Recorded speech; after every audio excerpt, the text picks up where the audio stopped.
So again, if you are listening to us for the first time, please subscribe, like, and share this podcast. We have a trusted man that really knows world affairs inside and out, and that's why we keep bringing him on. It's Daniel Levin. Definitely check him out. And we're going to do a little thing at the end and talk about his book if you want to buy it, because I've had him on before, and a lot of people have said, hey, what's the book, what's the website, we want to learn more about this guy. So we'll tease that in just a moment. But first of all, Daniel, thanks so much for coming on again. Greatly appreciate your time today. Hey Rob, thanks a lot for having me. So Daniel, you were on here last time we spoke about the hot topic that's still going on, and that's Ukraine and Russia. Obviously, things have evolved in the past 2 months. Can you give the viewers a little bit of an update as a person that really knows foreign affairs inside and out of what's going on? Well, in many respects, the war in the Ukraine by the Russians has been an autogol, in the sense that the Russian leadership, Putin in particular, thought this would be a fairly easy victory, that they'd be greeted as liberators by the Ukrainians, including in the capital, and it hasn't worked out that way. So there have been a lot of shifts in the war, and there are a lot of subplots to that, including the fact that the Russian military was not prepared for this kind of a war, because all the funds that were poured into the military after the Chechen war in particular, a lot of them were embezzled and not used for the proper intended purposes. So it has unmasked the Russian military as unprepared for this kind of a war, and having underestimated the Ukrainians, also unmasked the flawed intelligence that was reaching the Russian leadership, in particular President Putin. So where this is right now is a bit of an unwinnable situation. It's not like the Ukraine is going to defeat Russia, obviously, which also happens to be a nuclear superpower. On the other hand, Russia is not going to capture the Ukraine with conventional weapons either. And if they deploy any non-conventional nuclear, chemical, or biological weapons, they're likely to trigger some form of NATO response, so which no one really wants to be drawn into.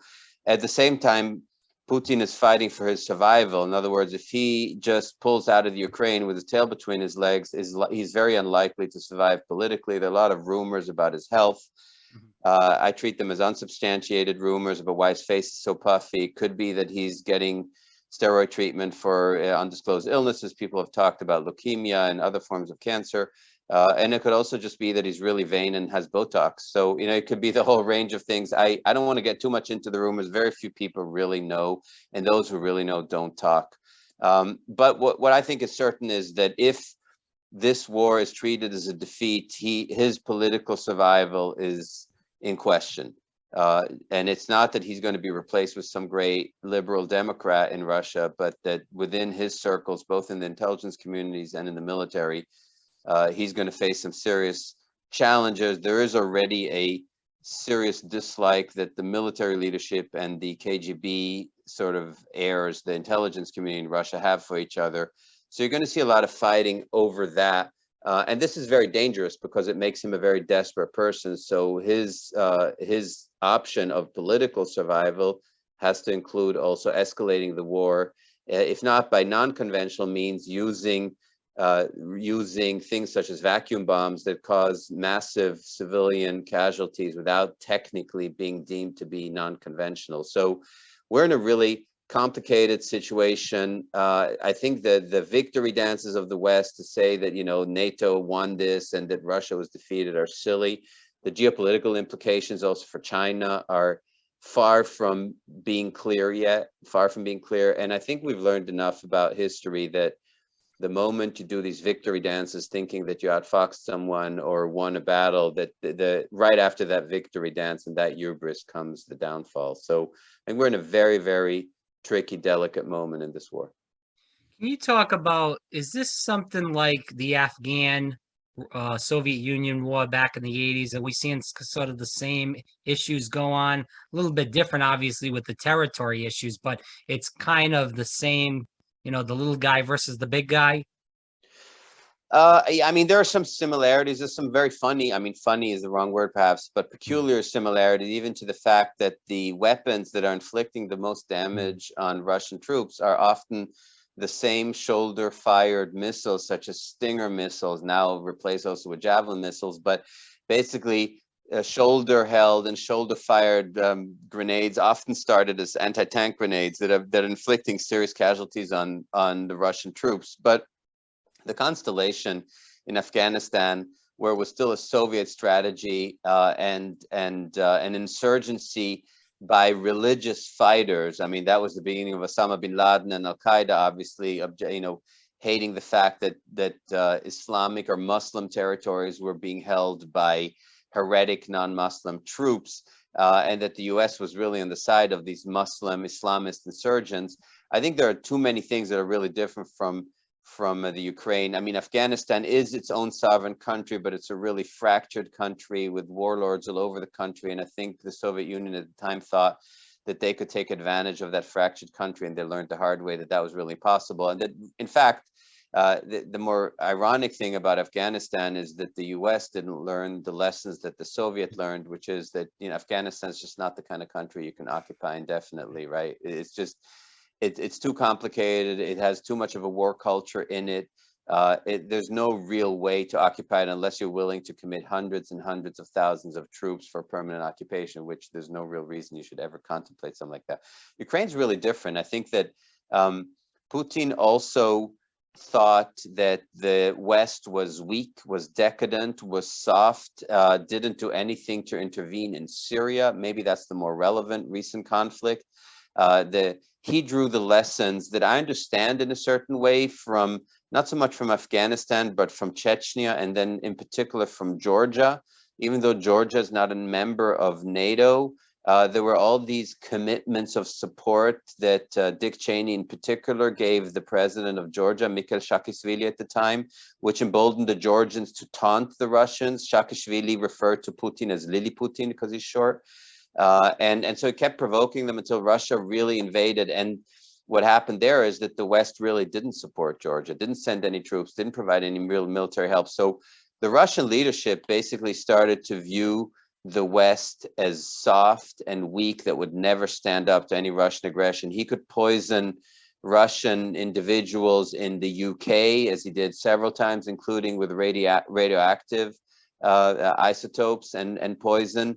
And it never really triggered any reaction from the UK government. It's not like Russians had their properties taken away there. It's not like Germany stopped their dependence on Russian gas and German politicians resigned from the boards of Gazprom or Nord Stream, the pipeline company, for example. So Putin was emboldened by the lack of Western resolve, and he drew the conclusion from that if he walked into the Ukraine beyond the East, that he had already invaded in the past, right, through militias that were friendly, he thought that there was no way that the West would commit in some form of a unified front to a military response. So in a way, his mistake was understandable, because he had the past 15 years to lean on, where the West, and the US in particular, were weak from that perspective. And especially after the Obama administration, the Trump administration started to pull out of areas more and more. Whenever there were, even in the Obama administration, when there were chemical attacks in Syria, and Obama issued that famous red line in 2013, said that if the Syrians ever deployed chemical weapons, that would be a red line, and the US would really respond. And then, of course, a year later, the Syrians did deploy chemical weapons. The US did nothing. So Putin's observing that, and he's a very keen student of history. I met him over 20 years ago. It was the impression I had then already. This is a person who absorbs information, who wants to be informed, and studies history very carefully.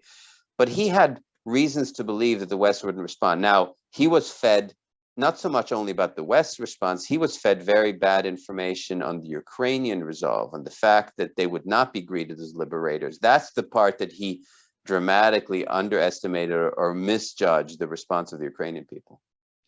But wouldn't you say, like, going back to Afghanistan, where we had the Mujahideen over there and all those issues, wouldn't you gear that to kind of the same thing in Ukraine with the Nazi issue there?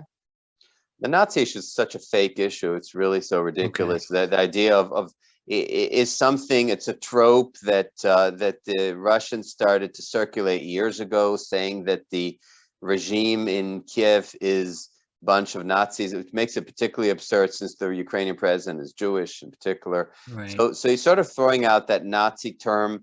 It's something I've heard many times, including from Putin himself, when You had NATO expansions into the Baltics, where he starts to say that isn't it ironic how all those decades after the Second World War, you now have German troops again at Russian borders. So they're using that Nazi German imagery kind of for their own propaganda purposes. But serious people in Russia don't really take that stuff seriously. I mean, there's the Nazi term just gets thrown around very, very quickly. And if at all you have fascist ideology, what you'd see it is really on behalf of the Russian Orthodox Church and its leader, Kirill, who's used all kinds of racial imagery to talk about Slavic white superiority over others. So, you know, if I could take it more seriously, I'd say that it's deeply offensive, but it's so obviously silly that no one really takes that kind of verbiage seriously. Perhaps on the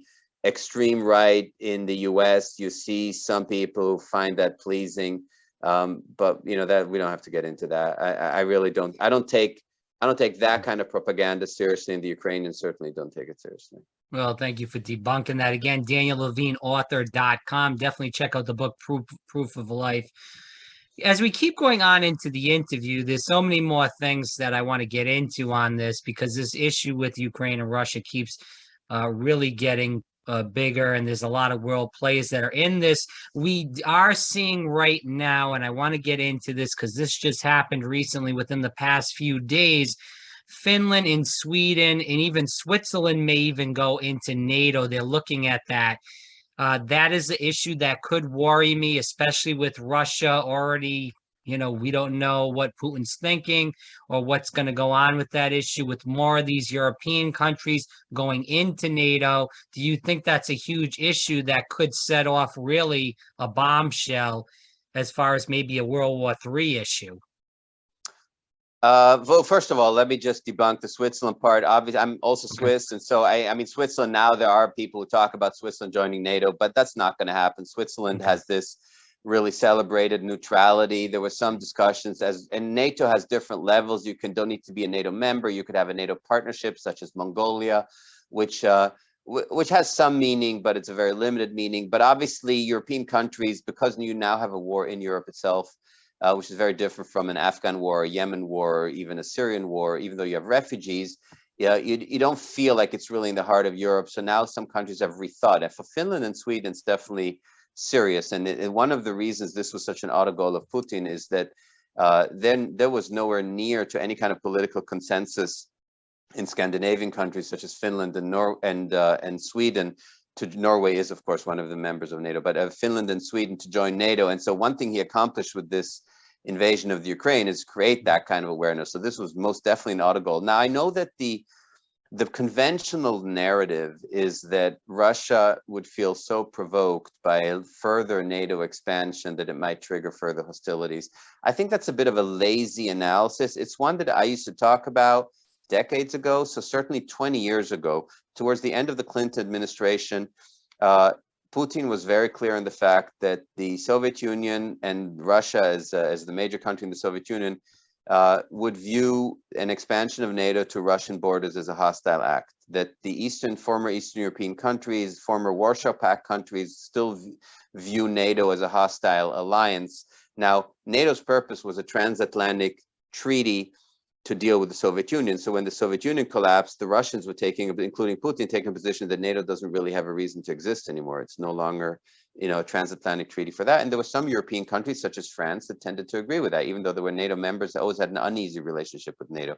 Now, 20 years ago, in the late 90s, early 2000s, Putin made it very clear that NATO expansion was not acceptable and that it was treated as a hostile act. In fact, there is a meeting that Putin had towards the end of the Clinton administration with Bill Clinton, Madeleine Albright, who recently passed away, and Sandy Berger, the national security advisor. And he said to them that NATO expansion was unacceptable.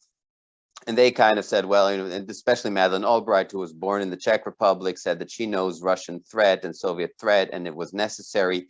I believe she was dead wrong on that. And then Putin said something really quite revolutionary, which is that, well, if you're going to insist on NATO expansion, then the only way that's not a hostile act is why don't you allow Russia to join NATO? Now, had the West and the US in particular treated that kind of an offer intelligently, either called the bluff or actually allowed for it to happen, we'd be having a very different conversation about Europe and the world today. So this is the kind of example of missed opportunities. I'm not trying to say Putin had the purest of intentions, but it was, don't forget, in the late 90s, Russia had suffered a decade of humiliation. It was the Wild West. Putin came to power because he was cleaning up from the crazy Yeltsin years. It was totally criminalized. Russia economically was completely dependent on the West. We had energy prices way below what they are today, right? A few dollars a barrel rather than $120 a barrel for oil. And so Russia was utterly dependent on the West. And he came out of desperation saying, well, let's then create some different unification. And in the US, starting with George H.W. Bush and then Bill Clinton, the US was still busy with a victory dance. So we won the Cold War, the Soviet Union imploded, and didn't take this seriously, which was, in my opinion, criminal at the time also because of the nuclear arsenal that Russia still had. Even if it was a destroyed country, you still had active nuclear weapons that you needed in some form to integrate and make sure you got some control over. So it would have been smart to take that into account now. Now, Russia today, Putin today is a very different person, very different country than it was 20 years ago. He came to power in the early 2000s. The first 2 terms, he was a reasonable person he was always a KGB guy, but he was trying to take Russia out of this humiliated decade of the 90s and create some degree of national pride there. He was intelligent, he rebuilt the economy, he created the stabilization fund where oil prices if oil went above a certain amount, the difference would go into this rebuilding fund, this infrastructure fund for the country, which was very wise.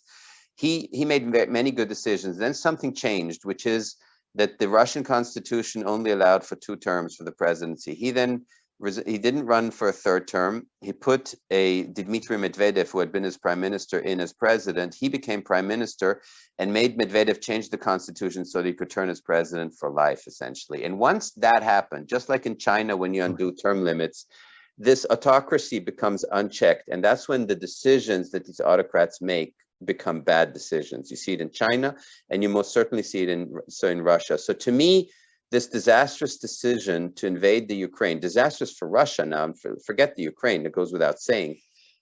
This disastrous decision is one that he wouldn't have made that mistake in his early terms because he still had intelligent advisors who were still providing him with information that was sometimes not what he wanted to hear. That's disappeared now as an unchecked advisor. So to me, you put it in the context, you ask about Finland and Sweden, I don't view it anymore as a hostile act. I actually today have a different view on that, even though Turkey is objecting to it. Turkey's trying to squeeze whatever concessions they can. They don't like that the Scandinavians are supportive of the Kurds, so they want that support to go away before they'll give the consent. This has become a transactional negotiation now. But to me, it's actually important to admit Finland and Sweden in order to send a message that this kind of aggression leads to consequences that are not in Russia's interest. So to me now, even though as much as I was opposed to this unchecked NATO enlargement to Eastern Europe without thinking about how it would affect Russia 20 years ago, I didn't think that was wise. Today, I think it is smart in a different geopolitical context entirely to admit Finland and Sweden. I have to go on this because Henry Kissinger, who was obviously a Republican, but he has a lot of sway as far as foreign policy goes. Hillary Clinton, huge fan of Henry Kissinger. Obviously, Hillary Clinton's not in the White House, but she does have sway with the Biden White House as far as her national security advice. I believe on the campaign, her national security person was Jake Sullivan, who is in the Biden White House. I know you're not a fan of that group of Blinken and Sullivan. But that's another story for another day. So let's talk about that because Henry Kissinger just came out and said that Ukraine must cede territory. What is going to go on with that? Because, Henry Kissinger, again, has a lot of sway with Hillary Clinton, who has sway with Joe Biden, because these people from Hillary Clinton's campaign are in the Biden White House. Well, Kissinger is, there's a term that we use in politics. It's a German term called Realpolitik. So it's kind of a term that's used to define a really pragmatic political approach. In other words, you forget national, religious, cultural identities, and you choose solutions that you find really work. Now, it's a little easy to do that as an American for a conflict thousands of miles away from home. I think if someone came to the US and said, hey, listen, you guys are really not getting along with Mexico. Why don't you cede part of California, and then the Mexicans will really be happy and stop doing A, B, C, D, E. You know, in return, let's say, for stopping a refugee cycle, I think that you wouldn't find an American politician who would say, oh yeah, let's cede part of California. So I think it's a little bit easy to give recommendations to other countries about how quickly they should cede their territory in exchange for pragmatic solutions. Now, I'm not here to criticize Henry Kissinger. You know, he's forgotten more than I'll ever know. But he has, of course, he has a past and he has an identity. There's a comedian who one day said he's leaving comedy and going back to teaching math because the day that Henry Kissinger won the Peace Nobel Prize, irony died, right? That was his view on that. I mean, there's a big difference between Hillary Clinton and Henry Kissinger. I'm not a big fan either way, but Kissinger is a wise man who lived through the last century, who saw the world on the brink of utter destruction through fascism, who brokered peace deals in the Arab-Israeli conflict, and who, in those times, his pragmatic approach to solutions was very smart. You know, for example, for Israel to return a giant territory such as the Sinai in return for a peace deal with Egypt, for example, right, in the late 70s with Begin and Sadat, who was Sadat then assassinated for that. So Kissinger's super pragmatic approach to that is understandable in the context of his identity and of what he has lived through and been successful with. And by the way, Putin is one of those people. I don't know if you've read, there is a book by Russian journalists who interviewed Putin very early in his term, so 20 years ago, and published a book that really, in his words, talk about his background. And in that book, it's a very fascinating book. It's of the early Putin. I highly recommend it, just to get a glimpse of this person. It's not meaning you know this person by reading it, but you see a different angle of him. And in it, he describes his great admiration for Putin, because Putin was extremely pragmatic about it too, or for Kissinger, sorry, and he was extremely pragmatic. And so Putin has this fantastic admiration for Kissinger, and in someone like Kissinger, when someone admires him, it tends to trigger a reaction in him also of espouting certain views that person might like to hear. I'm going to try to say this in the nicest way possible. I think that if you are the Ukraine right now and you've been invaded by another country, and that country simply claims that certain parts of your territory really should be part of that country, when an outside person, such as a former Secretary of State, such as Henry Kissinger, then says, hey, look, man, just be pragmatic about it, give them what they want so we get to peace, I'm not sure that's really what people want to hear. You could also take a position saying that if you do that right now, it's just going to keep on emboldening Putin to biting off a bigger chunk. Now, what Kissinger's saying is, if you don't do that, you're risking an escalation, including a non-conventional weapons escalation in that conflict. And that's a reasonable position to take. I'm not here to say that Kissinger's wrong. Again, he's forgotten more politics than I'll ever know in my life. So I'm not in any way trying to aggrandize myself here, but I do believe that we've reached a point with Putin where you have to also seriously ask yourself that if you allow him to treat the Ukraine as a victory, which he would if you permanently concede air territories of the Ukraine to Russia, that you're emboldening. And by the way, the only small little detail that Kissinger tends to forget here is that the Ukrainians also in the East have absolutely spoken out against that. They'd rather die than concede their territory. So this propaganda that in the East, at least, that the Russians have been embraced as liberators, that's Russian propaganda. That's simply not supported by independent Ukrainian sources in the east of the country. But Zelensky came out and said he wants to push for diplomacy now. Right, and so there are a lot of transitional methods where you would have autonomous regions in the east, or you would say that there would be a referendum in the Ukraine, including in the east, on what they want their status to be with a long-term solution. It's kind of similar to what you see in the Israeli-Palestinian conflict, where you say the most important element, the most important principle on which what flag should fly on a territory is the principle of self-determination. And whether you're applying that to the Ukraine, or whether you're applying that to Palestine, whether you're applying that to Western Sahara and the conflict with Morocco, it's always the same thing, which is the self-determination of a people there. Now, the question is, what's a people? What's defined as a people? What Zelensky's trying to do is stop the killing and get the parties in a reasonable way to the negotiating table. The problem that you have right now is that in Russia, those people, including diplomats who even 3-4 years ago were still more reasonable in terms of their willingness to negotiate, either are gone or no longer think that way.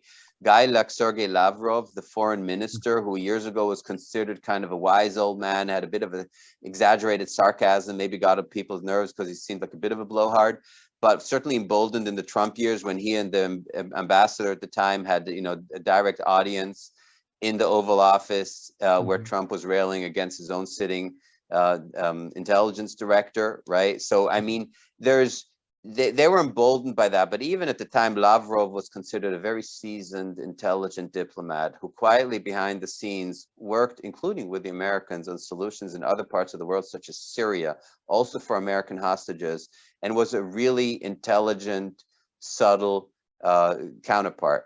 That's no longer the case right now. For him to survive politically in Moscow, he has to be as loud and as shrill as anyone in the Russian leadership. So I'm not so sure right now that you have people on the Russian side who are willing to negotiate. So the real thinking that's happening, and you see it in the US when you talk with people in the Pentagon, you see it in the Ukraine, talking also to military people there, is that for the Russian leadership to be ready to negotiate, the Ukrainians are going to have to inflict way more casualties on Russian troops and demoralize them even further. There's been massive demoralization among Russian troops. There's mass desertions among Russian troops. Russian officers are shooting Russian soldiers who they suspect of wanting to desert. Yeah, it's the status of the Russian military. Again, we're not talking about, you know, a healthy social military. People in Russia who are well connected manage to keep their kids out of the army. The ones who end up going to the army are those who very often who have no, not talking about the officer corps, I'm talking about the military, the ones who suffer the casualties. And the Russian casualties have been way higher than has been reported. So the real Ukrainian thinking, aside from what Zelensky, of course, publicly has to say that he wants to have some negotiated settlement, but what they're thinking quietly behind the scenes is they have to inflict more casualties, even if they suffer their own. They have to inflict way more casualties on the Russians before the Russians are going to negotiate. And then it's going to be important for any seasoned negotiator behind the scenes to script it in a way where the Russians get to present the negotiated settlement as a victory. In other words, if you can't do that, they're never going to agree to it. I have to bring this up because this has been a hot topic in the media, and we're seeing people that are kind of whack jobs, and I'll say it because they are. Marjorie Taylor Greene speak out against this, but unfortunately, I have to agree with them. And I believe of the 56 Republicans that voted against this bill of the $40 billion to Ukraine. My question is for you, and maybe you can explain this and critique why I'm upset about this. But my issue with this bill of $40 billion to Ukraine is, first of all, we have so many issues in our own country that, you know, there's no baby formula. Obviously, the Biden administration now has hopefully solved that problem with the Defense Production Act now with the baby formula. But there's so many problems in this country. Inflation is going sky high. It seems like the administration is nowhere to be found on that. But also the $40 billion, because we're seeing these other countries in NATO not really giving any money to Ukraine. I think, and you can correct me if I'm wrong on this, Daniel, but I think the second highest number is like 1 billion by the UK. Other than that, all these countries are given a couple of million, you know, countries that are right up on the precipice of this war. So why should we give 40 billion when these other countries that are really in the thick of things not giving money at all? Oh, Lord, this is such a loaded issue. First of all, I think that when we talk about these massive numbers in Congress, whether it's defense spending, Ukrainian aid, stimulus bills that go from a few billion to 50 billion to 100 billion, then to trillions, and now we talk about 5.7 trillion. At some point, this stuff gets silly. And when you actually read these bills and you see what kind of pork people manage to place into those bills, it doesn't matter in what context you put it, whether in the context of baby formula, whatever your political issue is, whether it's social issues, infrastructure, border security, it doesn't really matter. I'm really trying to make it not a left-right issue. Sure. We have to stop talking about our budgets like it's play money. right? Like it's monopoly money or something like that, where you talk about 40 billion. When did 40 billion become a small number? That's just ridiculous. I mean, in the financial crisis, you know, in 2008, Iceland had a national bankruptcy over 5 billion. Mhm. 5 billion created a national bankruptcy in Iceland. So the idea that we just sort of throw out 40 billion like that without thinking that through, in itself, that goes into the bigger issue of budgeting, the fact that our national defense budget Right. increases every year by a number that's bigger than the entire Russian annual military budget, just the increase with us, right? It gets to a place where this is silly. And so generally, I think we have to go about budgeting different, and whether that's defense spending, which is Mhm. huge, of course. The same thing. So we have to start finding a way to actually pay for these budgets, right? But the same thing goes for tax cuts. Again, I'm trying to keep this apolitical discussion. We've lost the ability to talk about budgeting in an intelligent way and to balance our role as a guarantor of global stability, which I do believe the US still has, with the needs that we have domestically, right? And so, but to have that conversation intelligently rather than in the way that it happens in Congress with the Right. screaming and the shouting and the silliness, right? So to me, I completely agree that these are silly numbers and that you have to think those through. Now, as to whether the European countries should carry more of that, you know, it's the one thing that I think Trump got right is Right. that European countries should carry a bigger burden of NATO defense, because ultimately NATO defense helps them more directly. The U.S. has the Monroe Doctrine and basically says that you don't screw with the U.S. within 1,000 miles of the U.S. borders, but beyond that, you know, it's a whole different ball game. And so,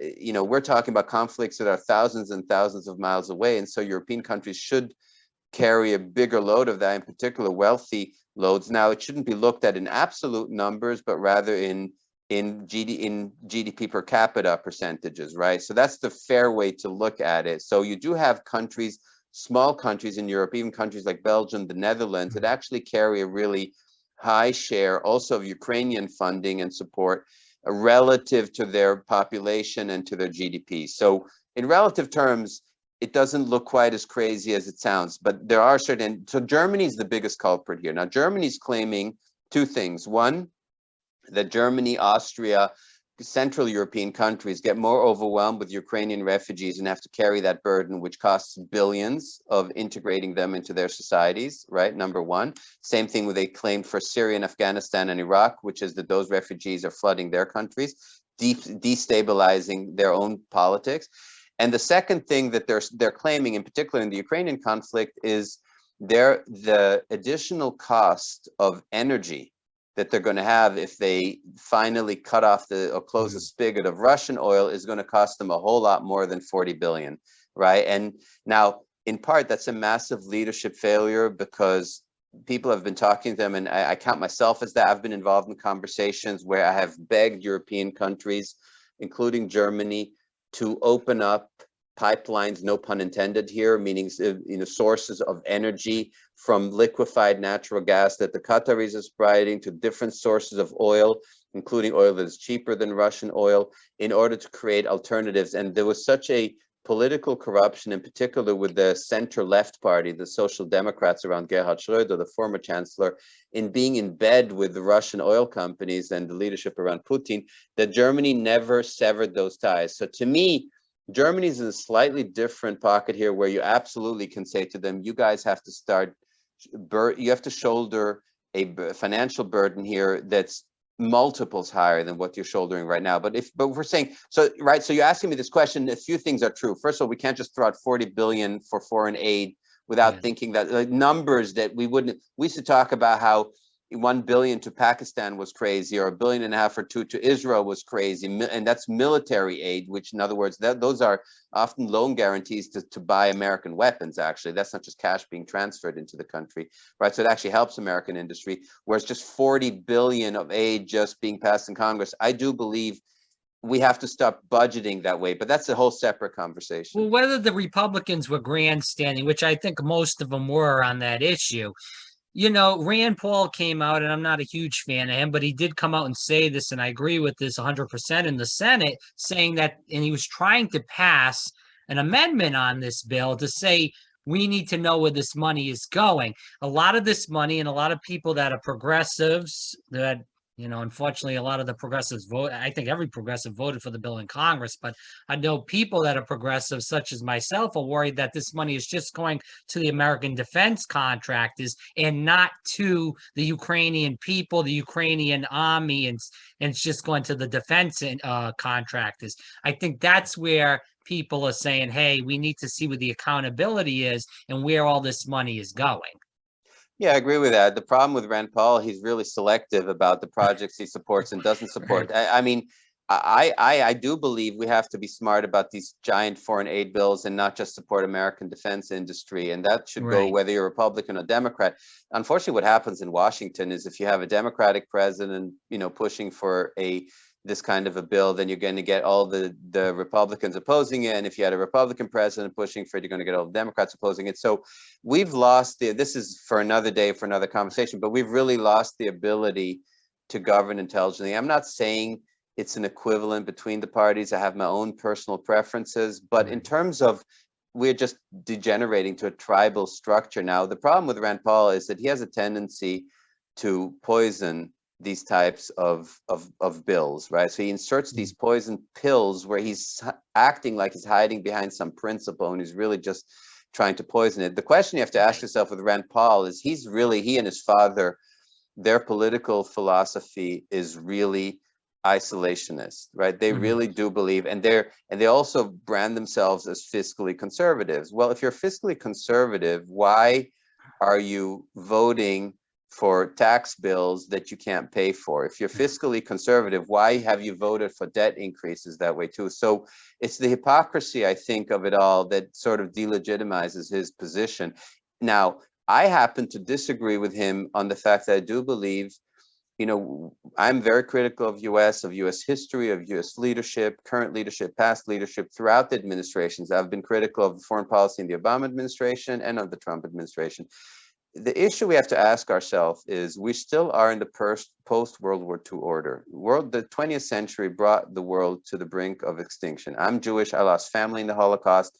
I will never stop being grateful to the United States for its role in reversing the Second World War and ultimately saving Judaism from total extinction, right? And so for me, I tie my identity. I was born in 1963, only 18 years after the end of the Second World War.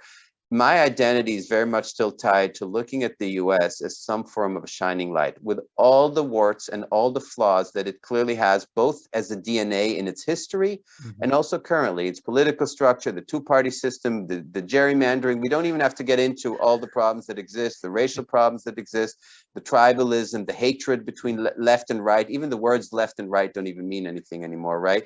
This idea that the people claim that they own the flag, the abortion issues, school shootings. There's so much wrong, but I still look at the U.S. as having some form of global leadership. Maybe I'm wrong about that. So I disagree fundamentally with Rand Paul. I do believe we have to be able to take care of our own, absolutely, whether that's baby formula or whatever your issue may be.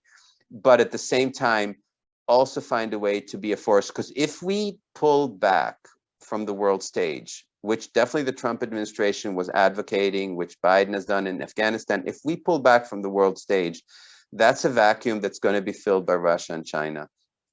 And I think the world has to ask itself exactly what kind of a world do you want to live in with that vacuum, with all the critique that you may have in the United States, all of it.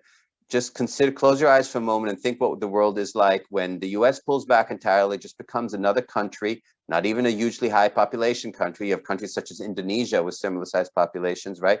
Countries like Russia with multiple sizes of territory. What kind of a world do you then want to live in? I don't want to live in that world. I'd rather the US with all its flaws. So to me, I disagree that you just pull back and you try to poison any form of foreign aid. I disagree with Rand Paul on that.